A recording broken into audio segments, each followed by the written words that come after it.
जहां भारतीयों में ये उल्लास देखा जा रहा था कि भारत जंग के प्रति अग्रसर है, भारत जो है पाकिस्तान के कायराना हमलों को उसको उसी के भाषा में जवाब दे रहा है। जहां मोदी नाम की वाहवाही हो रही थी और भारत सरकार की मिसालें पेश की जा रही थी, भारत सरकार के चट्टानी इरादों की कस्में खाई जा रही थी, उसी बीच आज शाम 6:45 बजे एक डोनाल्ड ट्रंप का ट्वीट आता है और वो सोशल मीडिया पे बड़ा वायरल होता है, जिसमें डोनाल्ड ट्रंप कहते हैं कि हमारे अध्यक्षता में पाकिस्तान और भारत दोनों देशों ने जो है सीज फायर के लिए अग्री हो गए हैं।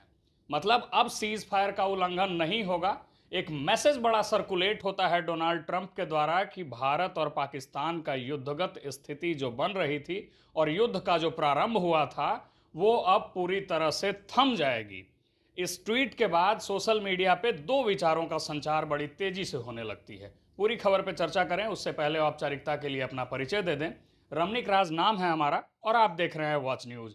तो जैसे ही डोनाल्ड ट्रंप का ये ट्वीट आता है कि भारत पाकिस्तान वार जो है वो थम गई है, भारत और पाकिस्तान दोनों मुल्क जो हैं वो सीज फायर के लिए अग्री कर गए हैं, भारत पाकिस्तान के बीच अब कोई क्लैश नहीं होगा, ना ही कोई एयर स्ट्राइक होगा, उसके बाद ही पाकिस्तान जो है 3 घंटे तक भी उनके सीज फायर के एग्रीमेंट को नहीं मानता है और अपना कायराना हरकत से बाज ना आते हुए भारत के 3-4 इलाकों में सीज फायर का उल्लंघन कर देता है।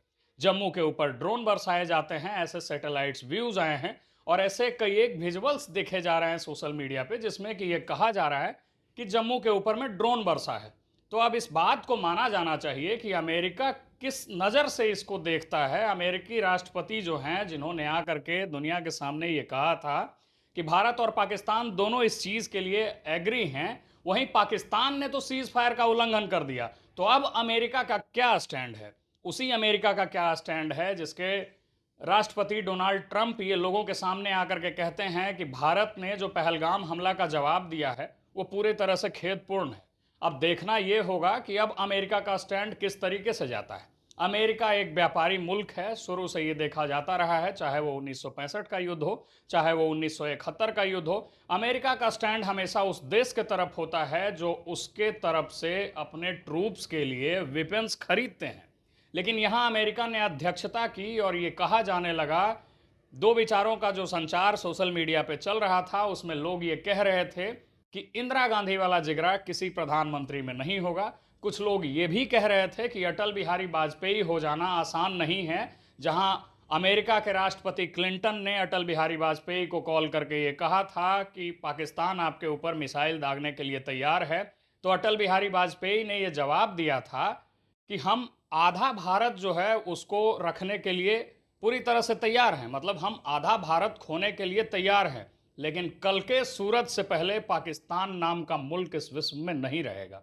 इस विचार का संचार भी हो रहा था। सब लोग मोदी गवर्नमेंट को क्रिटिसाइज कर रहे थे, जिसमें कुछ यूजर्स वही थे जो 7 मई को मोदी की वाहवाही कर रहे थे और भारत सरकार को जो है उसके इरादे के लिए, भारत सरकार जो पाकिस्तान के ऊपर अटैक करती है उसको लेकर के एडमायर कर रहे थे। आज वही लोग जो है डिफेम भी कर रहे थे, गवर्नमेंट के ऊपर में क्वेश्चनिंग भी कर रहे थे।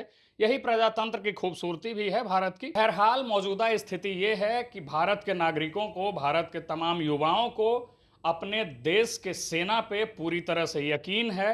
अब पाकिस्तान ने जब सीज फायर का उल्लंघन किया है तो हमने तो अमेरिका के अध्यक्षता में हुए नियमों को भी माना, हमने वर्ल्ड को, हमने विश्व को भी माना, जहां सब लोग ये कह रहे थे, अभी कांग्रेचुलेशंस आ रहा था कि भारत जो है वो मजबूत होते हुए भी पाकिस्तान को वक्स दिया। तो भारत ने सीज फायर का उल्लंघन नहीं किया। जब हमारे ऊपर अटैक्स हो रहे हैं, जब हमको लेकर के सीज फायर का उल्लंघन किया जा रहा है, तो भारतीय सेना भी पूरी तरह से सक्षम है, युद्ध करने में उतनी ही माहिर है जितनी कल तक थी। अब देखना यह है कि भारत का क्या स्टैंड होता है, हमारे मोदी सरकार का क्या स्टैंड होता है, हमारे डिफेंस सिस्टम का क्या स्टैंड होता है। तो इन्हीं खबरों के लिए बने रहिए हमारे वॉच न्यूज़ की टीम के साथ। मेरा नाम है रमनिक राज। बहुत बहुत धन्यवाद।